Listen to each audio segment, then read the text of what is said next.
Então nós estamos fazendo nossa viagem em Corinto, uma cidade grande, cosmopolita, um centro comercial ali, que recebia visitantes, pessoas, comerciantes de vários lugares do mundo conhecido.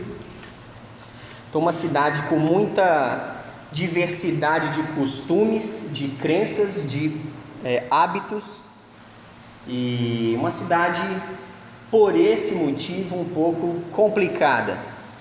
Então nós falamos semana passada sobre divisões, sobre a ideia que muitos na igreja tinham de tomar partido de certos líderes. Tinha a turma que gostava mais de Paulo, a turma que gostava mais de Apolo, a turma que gostava mais de Pedro, aqueles que não gostavam de um deles gostavam só de Jesus, e aí, por aí foi gerando essas divisões desnecessárias, essas preocupações inúteis, e Paulo então alerta sobre essa questão, que eles deveriam se unir no mesmo propósito, ter o mesmo pensamento, a mesma ideia, o mesmo foco, andarem no mesmo rumo, independente de certas divergências de ideias, de opiniões, porque tem que ter algo que os une e os leva a caminhar no mesmo ritmo e no mesmo rumo. E a gente falou, fizemos um panorama nos primeiros 4 capítulos de Coríntios, de 1 Coríntios, então, onde muita coisa é dita ali, onde mostra ali uma atitude carnal deles, e Paulo fala que eu estou me dirigindo a vocês como eu me dirijo a crianças, que vocês não têm maturidade, porque estão aí de grupinhos, preocupando com grupinhos, enquanto tem algo maior a se preocupar. Então Paulo é duro na forma de lidar. Então, e ele explica, não importa quem vocês estão seguindo, se é Apolo, se é Cefas, se é Paulo, um rega, um planta, o outro rega, mas quem dá o crescimento é Deus. Então não importa quem está fazendo o que importa é que Deus está fazendo com que todos esses façam a sua parte em prol de uma obra maior, principal, que é honrar a Deus. Então Paulo aborda isso aqui nos primeiros 4 capítulos, e tratando ali algo sério, e ele fala que está fazendo essa admoestação não como alguém que está apenas criticando, mas está admoestando como pai. Ele quer tratar como a igreja como filhos, apesar de serem muito complicados, e assim tentar resolver essa questão, que houvesse uma unidade, E semana passada a gente mencionou vários exemplos, como isso acontece até no nosso meio, no meio cristão atual, Se quem perdeu está no YouTube, a aula da semana passada, você pode conferir lá. E hoje a gente quer ver um outro assunto, que aborda o capítulo 5 e 6, que é muito sério, muito importante, e que a gente precisa ter em mente, entender essa reflexão. Talvez para nós isso possa não fazer tanto parte da nossa realidade, porque eu acho que o que a gente vai ver que acontecia na igreja em Corinto é algo que a gente vê, é raro de ver até no mundo, de tão absurdo que é. Mas acontecia e precisava ser resolvido. Vamos começar a ler aqui no capítulo 5. O assunto desses 2 capítulos é a carnalidade. Carnalidade de uma forma mais expansiva em outras áreas. Não só aquela carnalidade de agir na carne, mas a carnalidade na sua forma mais sensualizada, mais sexualizada da coisa. Então vamos começar aqui. Geralmente, versículo 1 do capítulo 5, geralmente se ouve que há entre vós imoralidade, e imoralidade tal como nem mesmo entre os gentios, isto é, haver quem se atreva a possuir a mulher de seu próprio pai. E contudo andais vós ensoberbecidos e não chegastes a lamentar, para que fosse tirado do vosso meio quem tamanho ultraje praticou. Então vamos parar por aqui. Aqui ele está tratando de uma imoralidade tal, que essa palavra que é traduzida aqui como imoralidade, veio do grego porneia, que é todo tipo de impureza sexual e indecência. Então ele coloca aqui uma situação onde alguém, dentro do contexto da igreja, estava tendo relacionamento sexual com a madrasta, porque ele fala mulher de seu pai. Quando a Bíblia fala da mãe, ele menciona mãe. Quando é a mulher do seu pai, não é a mãe dele, é a sua madrasta.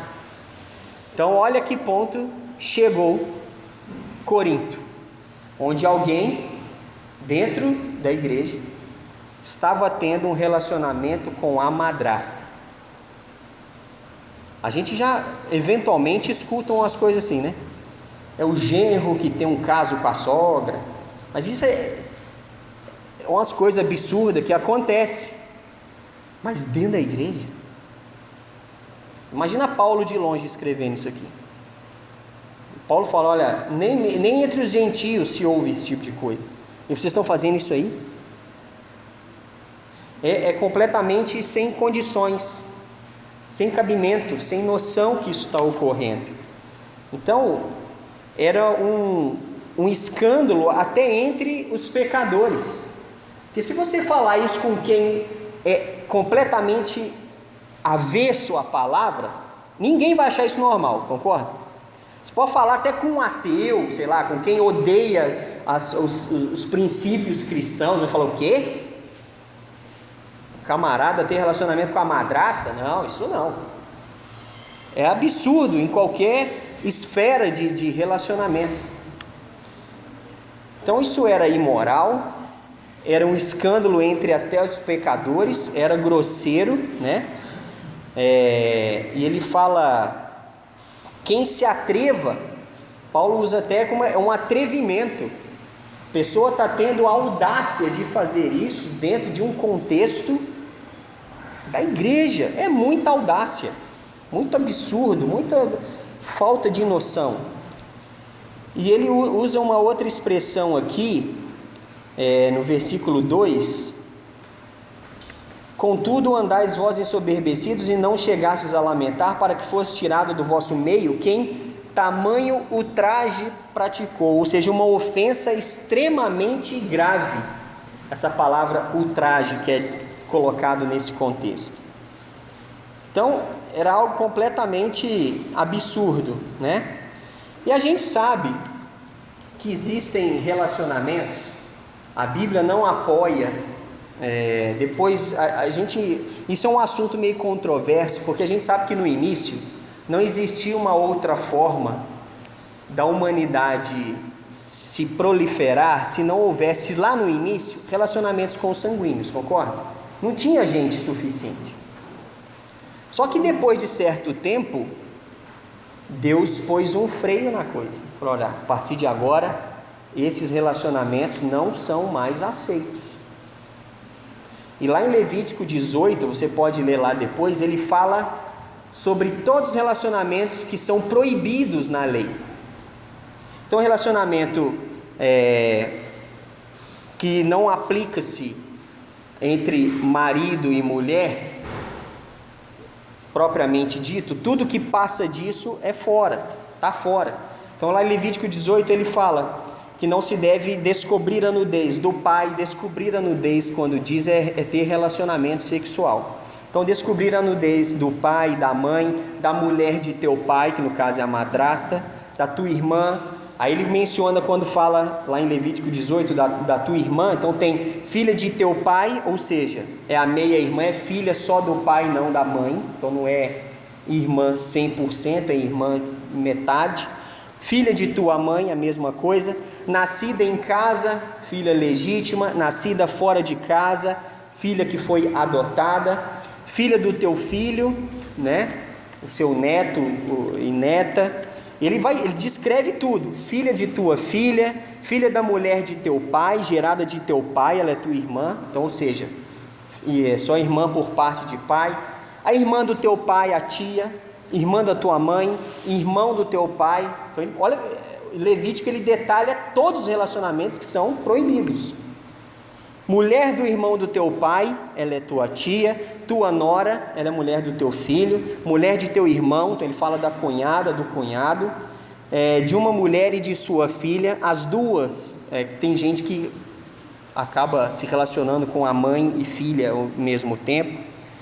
Filha do seu filho, filha da sua filha, e com outra mulher, com a tua mulher e outra, ou seja, manter uma bigamia. Todos esses relacionamentos que constam lá em Levítico 18 são proibidos. Então, para o judeu isso era muito claro. E é interessante que no contexto da lei romana, os romanos não aceitavam isso. Então, a coisa era tão feia que ninguém aceitava isso. E isso acontecia dentro do contexto da igreja. Olha como é que era uma coisa, era um ultraje, era uma ofensa grave, era uma ofensa à própria palavra de Deus, era uma ofensa aos costumes e leis judaicas, e era uma ofensa aos costumes e leis romanas. Estava 100% errado. E qual que era a falha da igreja em si? Qual que era a falha? Quando você vê lá no capítulo 5, no versículo 2, no início, fala: e contudo, andais vós como? Ensoberbecidos. Ou seja, está acontecendo tudo isso na igreja. E o povo está como? O povo da igreja? O narizão empinado. Gente, é muito bom. Soberbo, como se nada disso tivesse acontecendo, sem um pingo de arrependimento, sem um pingo de sensibilidade, ensoberbecidos. Não agiram, eles falam, não lamentaram, vocês não lamentaram, não chegastes a lamentar. Não foi aquela situação assim, gente, aquela pessoa está fazendo isso. Nem horrorizados eles ficaram. Ignoraram como se nada tivesse acontecendo.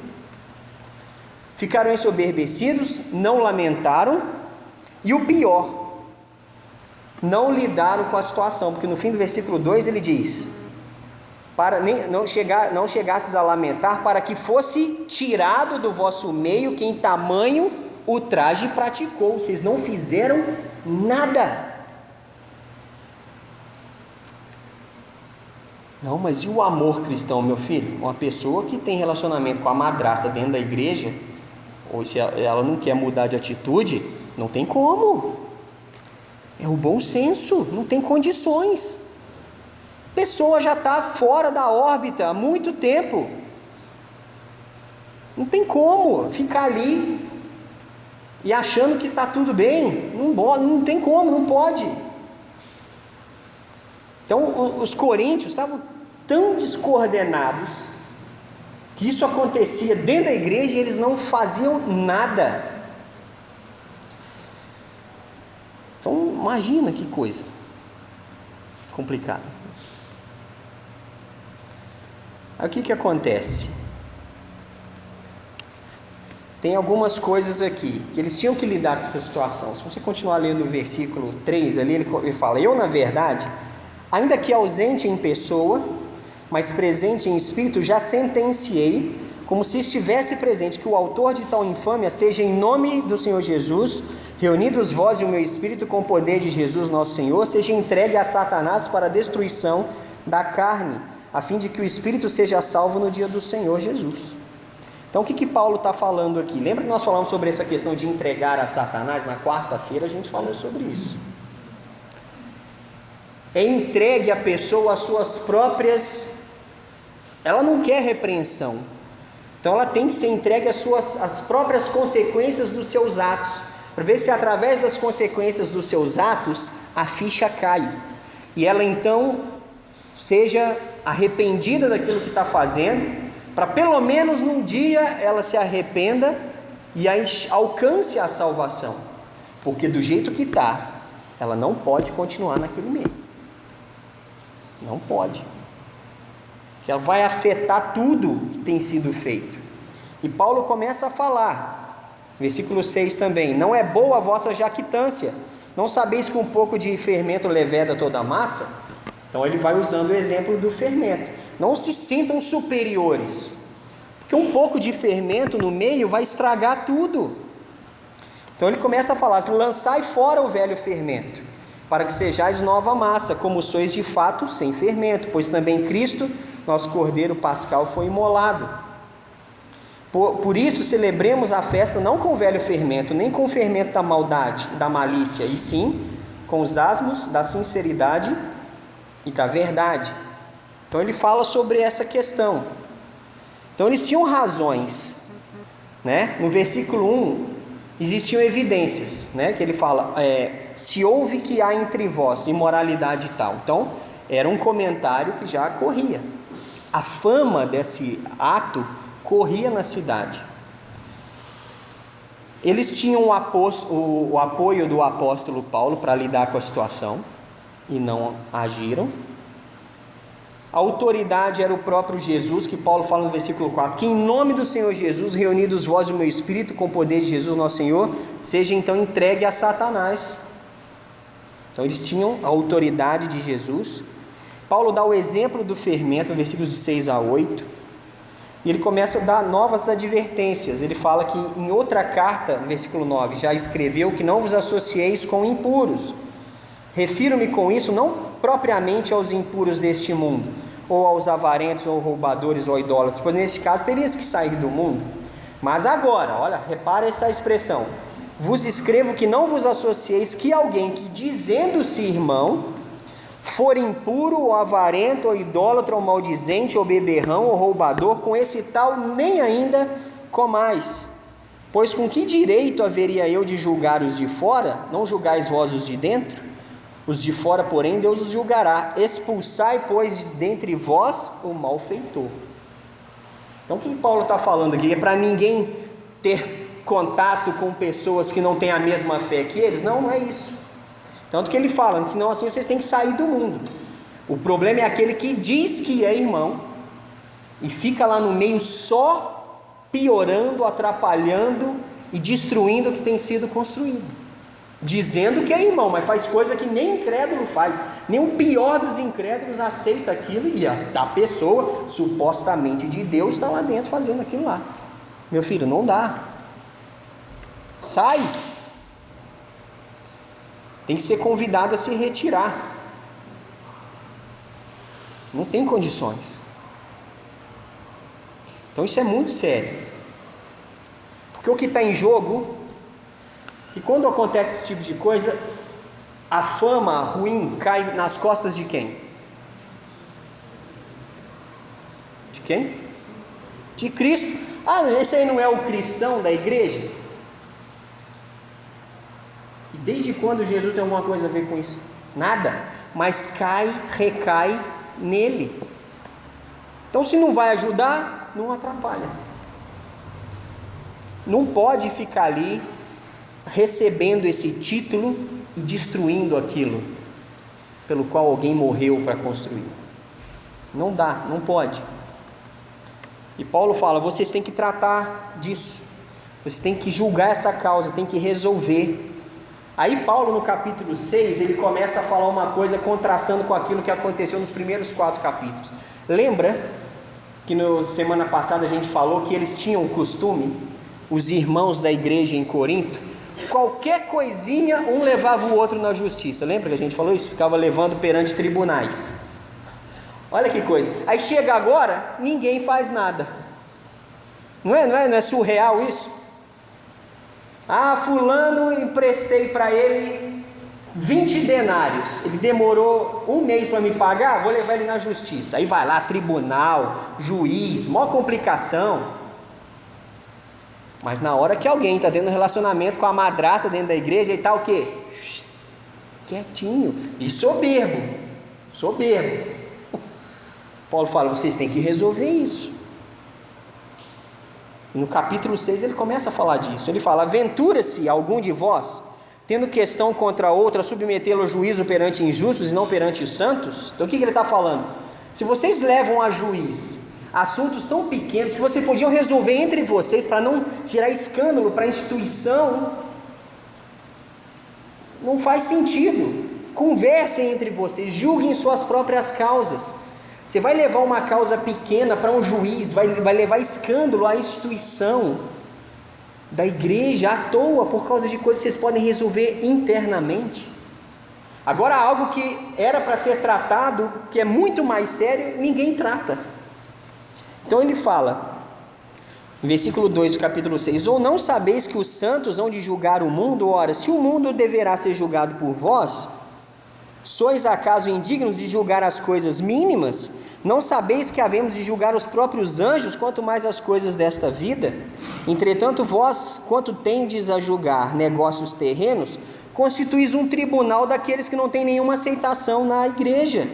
Para vergonha vos digo, não há porventura nem ao menos um sábio entre vós, que possa julgar no meio da irmandade? Mas irá um irmão a juízo contra outro irmão, isso perante incrédulos? O só existir entre vós demandas já é completa derrota para vós outros. Porque não sofreis antes a injustiça? Porque não sofreis antes o dano? Mas vós mesmos fazeis a injustiça e fazeis o dano, e isso aos próprios irmãos. Então eles estavam dispostos a levar perante juízes externos, alheios à circunstância da igreja, questões pequenas. Ele fala, às vezes é melhor sofrer o dano do que você expor a instituição, a vergonha. É melhor sofrer o dano. Ou tenta resolver interno, não deu, é melhor sofrer o dano do que você expor isso e destruir algo que tanta gente com muito esforço vem tentando construir. E pior, quando alguém dentro da igreja faz coisas abomináveis e aí que é a hora de dar um jeito, não age. O povo de Corinto era bem difícil, né? Já deu para perceber nos primeiros 3 linhas do capítulo 1 que eles já eram meio complicados. Agora está ficando pior, não tá? O negócio aqui é difícil, a turma era complicada. Não sei quem era o líder de lá, mas acho que ele não deve ter vivido tanto tempo, provavelmente. Paulo ficou de longe. Se Paulo estivesse lá, ele não tinha sobrevivido muito tempo também, não. Não aguentava. Tem ser humano que aguenta uma pressão dessa por muito tempo. Então, e ele começa falando no versículo 9, quem não vai herdar o reino de Deus? Então ele está falando aqui, não se associem com pessoas que se dizem cristãos, mas vivem nesse tipo de prática. Ou não sabeis, versículo 9, que os injustos não herdarão o reino de Deus? Não vos enganeis, nem impuros, nem idólatras, nem adúlteros, nem efeminados, nem sodomitas, nem ladrões, nem avarentos, nem bêbados, nem maldizentes, nem roubadores herdarão o reino de Deus.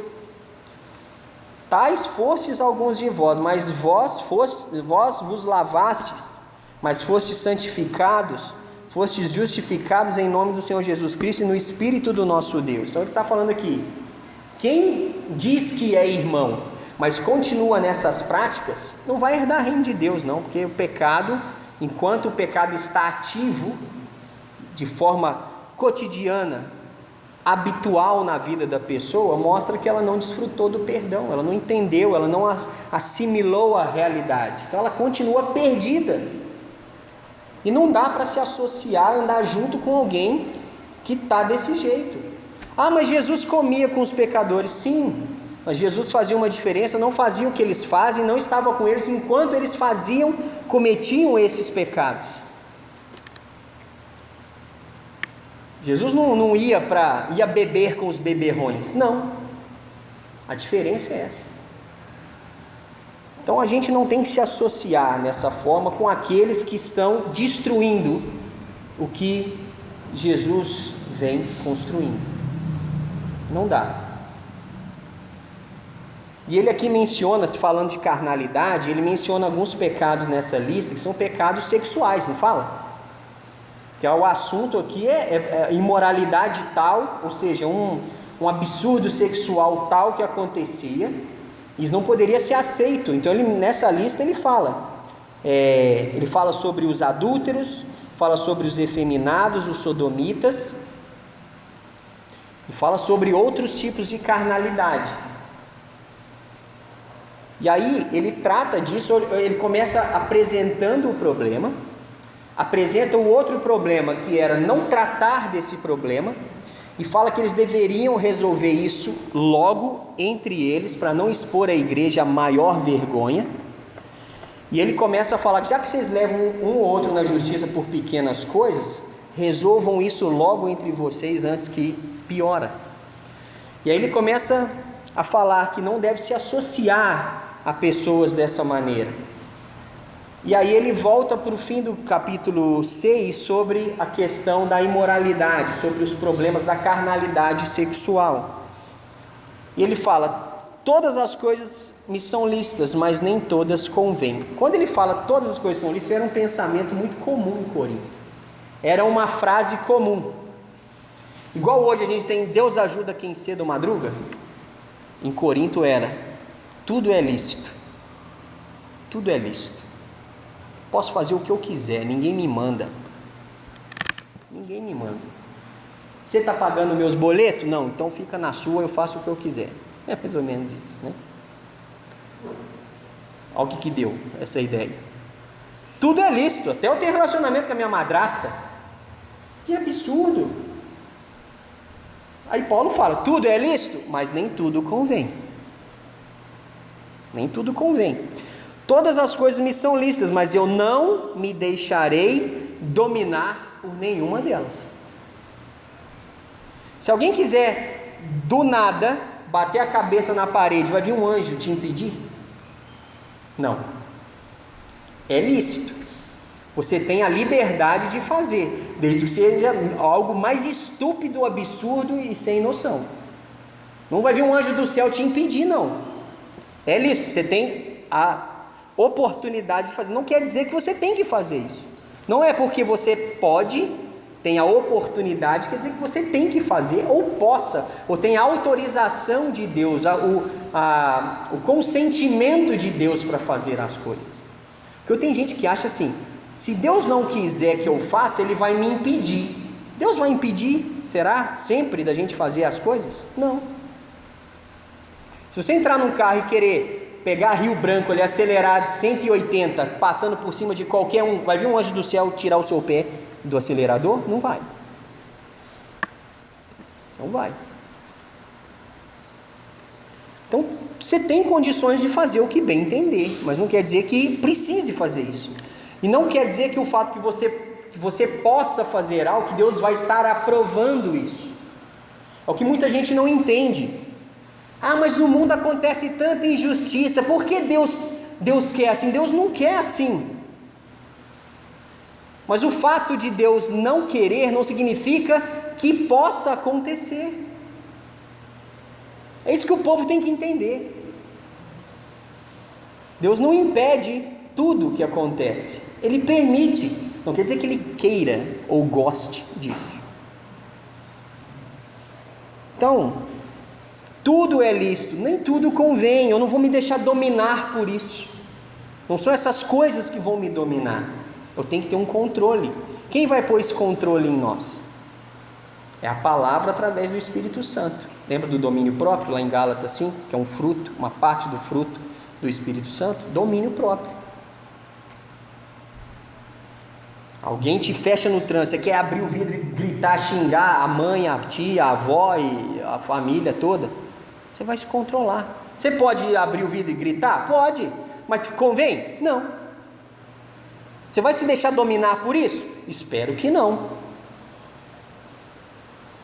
Tudo é lícito, mas não convém. Eu não vou me deixar dominar por essas coisas. E ele usa uma questão interessante aqui, no versículo 13. Os alimentos são para o estômago para os alimentos, mas Deus destruirá tanto estes como aquele, porém o corpo não é para a impureza, mas para o Senhor, e o Senhor para o corpo. Era um pensamento comum da época, o seguinte: o estômago serve para quê? Para receber alimento. Então, o que eu quiser mandar para dentro do estômago, eu mando. O estômago é para isso. Trazendo essa ideia para o contexto, o corpo, o ser humano sente desejos sexuais ou não? Sente. Quem que criou esses desejos? É o capiroto? É o antenudo? Não. Deus criou esses desejos. Não é? O capiroto tenta desvirtuar as coisas. A ideia de ter um relacionamento com a madrasta, isso é do capiroto. Isso aí é coisa própria do diabo. Agora, o desejo sexual não é o problema, porque foi Deus quem criou. Então ele está falando isso. Deus criou essas coisas. O que a gente não pode desvirtuar aquilo que Deus criou. Deus criou as coisas de acordo com o contexto. A sexualidade foi criada por Deus para ser exercida e desfrutada dentro de um contexto conjugal. O que é fora desse contexto é pecado. Ah, mas é lícito? É lícito. Convém? Não. Vai se deixar dominar por isso? Aí é escolha sua. Deus já falou que não é para se deixar dominar. Então ele está tratando essas questões. E ele fala aqui no versículo 14: Deus ressuscitou o Senhor e também nos ressuscitará a nós pelo seu poder. Antes, no fim do versículo 13, ele fala que o nosso corpo é para o Senhor, não é para a impureza. Porque muita gente falava assim lá em Corinto: não, já que eu tenho desejos sexuais, eu tenho que satisfazer todos esses desejos do jeito que eu bem entender. Eu tenho desejo. Aí Paulo fala: mas o seu corpo é para o Senhor, não é para a imoralidade. Apesar de ter desejos sexuais, ele tem para ser desfrutado dentro de um contexto. Fora desse contexto é pecado. Em versículo 15 ele fala: não sabeis que os vossos corpos são membros de Cristo? Eu porventura tomaria os membros de Cristo e os faria membros de meretriz? Absolutamente não. Ou não sabeis que o homem que se une à prostituta forma um só corpo com ela? Porque como se diz, serão os dois uma só carne. Mas aquele que se une ao Senhor é um espírito com ele. Olha como ele está mostrando aqui, né? Tornar uma só carne acontece no ato conjugal. Se a pessoa fica fazendo isso fora do contexto, ela está se unindo de forma errada com quem ela não deveria se unir daquela maneira. Está distorcendo a realidade, a verdade e o princípio de Deus. Então ele tinha que falar isso com os coríntios, porque a coisa estava muito fora, muito errado, muito descabida. E ele aqui fala no versículo 18 um princípio óbvio, claro, sobre como vencer tentações na área da impureza sexual. É muito simples. Fugir da impureza. Qualquer outro pecado que uma pessoa cometer é fora do corpo, mas aquele que pratica a imoralidade peca contra o próprio corpo. Acaso não sabeis que o vosso corpo é santuário do Espírito Santo, e que está em vós, o qual tendes da parte de Deus, e que não sois de vós mesmos? Porque fostes comprados por preço, agora pois glorificai a Deus no vosso corpo. Quando a pessoa peca de forma sexual, ela está violando o próprio corpo, que não é dela. É templo do Espírito Santo. Ela está pecando contra Deus e contra si mesma. É uma violação de uma propriedade que não é dela. Vocês já ouviram falar que tem muita gente que tem, esse povo que é mais rico, que tem casa na praia e paga um caseiro para ficar tomando conta? O que o caseiro faz? Se o caseiro é de Corinto, ele vai alugar a casa enquanto os donos não estão lá. O dono nem sabe o que está acontecendo. E está lá alugando, temporada, comendo desembolado, ele está alugando a casa, ganhando dinheiro. O dono nem imagina. A casa não é dele. Ele não tem essa autorização para isso, para alugar a casa para terceiros. Quando a pessoa desfruta da sexualidade fora do contexto que Deus criou, ele está alugando uma casa que não é dele para um terceiro desfrutar. Não pode. E o que o versículo 18 fala para fazer em relação a isso? A impureza, a imoralidade, a sexualidade fora do contexto, a gente tem que tentar enfrentar. Tem um pecado na Bíblia que a Bíblia não manda enfrentar, manda fugir. É esse. Foge. Quem te vem à mente que fez isso de forma perfeita 2000 anos antes de Paulo escrever isso aqui? José do Egito. A mulher de Potifar catou José na roupa. Você imagina. José é um hebreuzão bonito, mulherada de olho grande em cima dele. A mulher do chefe esperou o camarada sair de casa, tá José lá resolvendo o que tem que resolver. Chega ela sorrateiramente, cata ele na roupa e fala: José, é agora. É agora, José. É agora, José. José o quê? Saiu, largou a roupa na mão dela e, como diz aqui em Minas, vazou na braquiara. Fugiu. Eu não sei se essa mulher era bonita ou não. Eu entendo que talvez um homem para fugir de uma mulher depende de uma série de questões, né? Não sei se ela era muito bem afeiçoada, não era. Não sei, o que não interessa não é isso. O que interessa é que ele teve a coragem de fazer o que é certo. Fugir, porque aquilo ali é rolo. É rolo, José. Sai. Não enfrente. Foge. Então, a turma aí, os irmãos aí, começou algumas questões meio esquisitas a acontecer. Foge. Começou uns candangos aí querer ficar cheio de graça em cima da mulherada daqui. Foge. Que esse tipo de coisa tem que fugir. Não tem que enfrentar. Querer dar uma de herói Sansão. Não. Foge. Não se enfrenta sexualidade, tentações sexuais. Não se enfrenta, se foge. É isso que tem que ser feito. Fugir da impureza. Porque não queremos violar o templo do Espírito Santo. Não queremos, não devemos. Porque o versículo 20, que é o versículo para decorar: nós somos comprados por preço. Agora, pois, glorificai a Deus no vosso corpo. Usar o nosso corpo para honrar a Deus.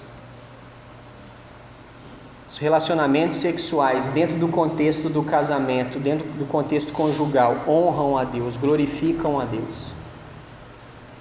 O sexo não é algo sujo, ele é sujo quando ele é feito, explorado, fora do contexto que Deus estabeleceu para ele.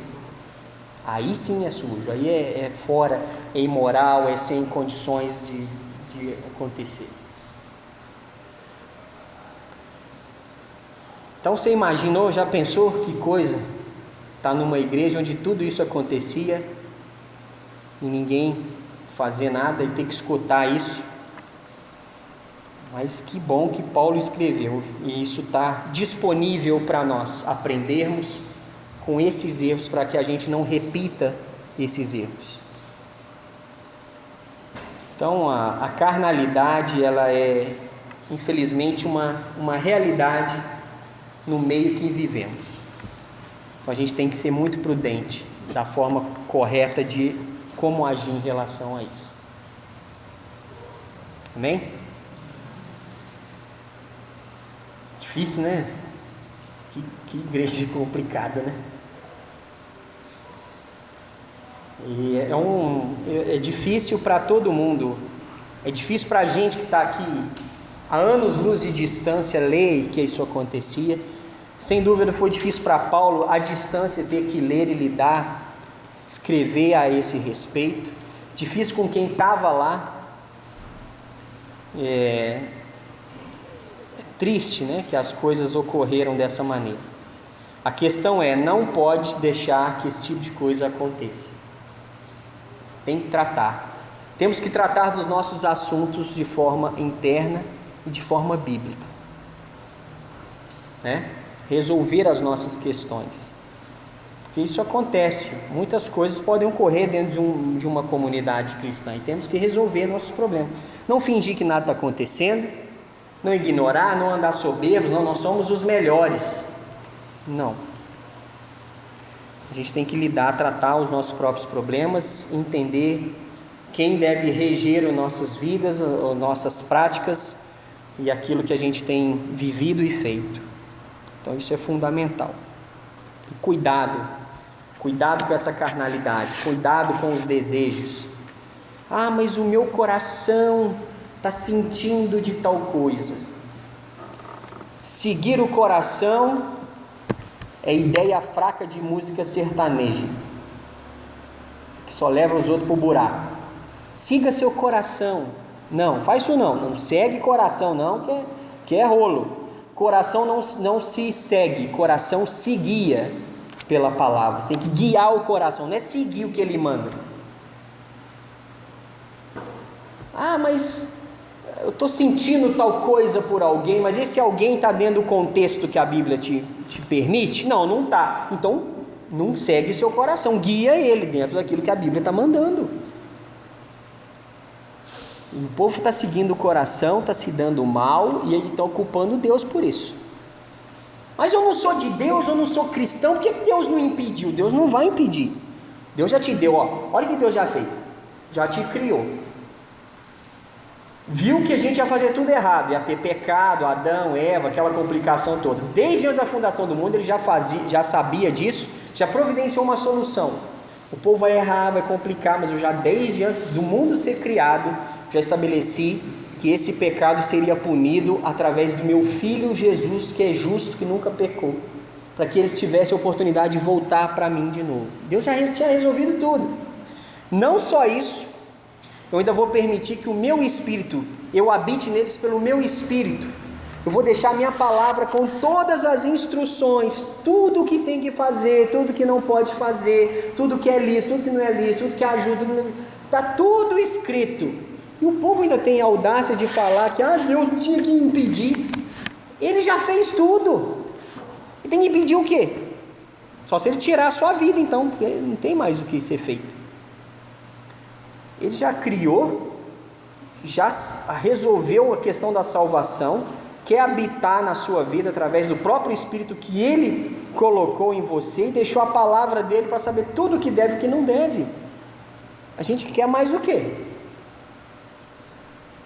Então Deus não tem responsabilidade nenhuma nessas coisas. A culpa, se der errado, é nossa, porque a gente não cumpre o que está escrito. Porque o ser humano adora responsabilizar terceiro pelas coisas. É a síndrome do Adão. Adão, por que você comeu a fruta? Foi a mulher que tu me desse. Mulher, por que você comeu a fruta? Foi a serpente. Chega na serpente, fui eu mesmo, serpente não tinha quem culpar, né? Não tinha quem. Mas o Adão culpou a Eva culpou a serpente, e todo mundo se deu mal. E você está culpando quem? Então Deus quer tratar com a gente. Carnalidade tem que ser resolvida, abandonada, e a gente assumir a nossa postura diante do que a Bíblia coloca.